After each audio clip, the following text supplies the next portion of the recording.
ఈ విధంగా దాడులు చేసుకుంటా ప్రభుత్వాలు జర్నలిజానికే రక్షణ లేకుండా పోతే ముందు గోరంట్లలో కూడా ఈశ్వరయ్య గారి మీద ఇలానే దాడి చేశారు.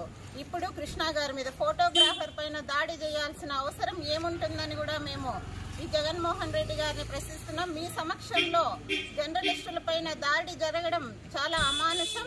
అయితే ఏ మీటింగ్ లో కూడా మీరు ఈనాడు, ఆంధ్రజ్యోతి, టీవీ5 అని 3 ఛానళ్లను ప్రత్యేకించి మీరు మాట్లాడి మీ కార్యకర్తలను రెచ్చగొట్టి ఈ విధమైన చర్యలకు పాల్పడేలా చేస్తున్నారు.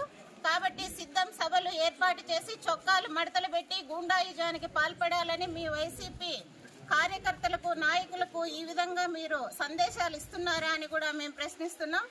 ఇలాంటి సిద్ధం సభలు ఏర్పాటు చేసి ఈ విధంగా కాకుండా మీరు ఇంటికి వెళ్ళడానికి, అధికారం కోల్పోవడానికి సిద్ధం అవ్వాలని కూడా మేము జనసేన పార్టీ తరఫున మిమ్మల్ని హెచ్చరిస్తున్నాము. కాబట్టి మీరు ప్రజా పాలన చేయాలనుకుంటేనే మీరు ఇలాంటి ప్రభుత్వాలు స్థాపించాలనే ఆలోచనలో ఉండాలి. కానీ మీరు ఇలాంటి చర్యలు చేపడితే ఎవరు హర్షించరు. ప్రజా వ్యతిరేక విధానాలను చేసే ప్రభుత్వాలు ప్రజలకు అవసరం లేదని కూడా మేము తెలియజేస్తున్నాం. ప్రజలు కూడా చూస్తున్నారు, మీకు బుద్ధి చెప్తారని కూడా మేము తెలియజేస్తున్నాం.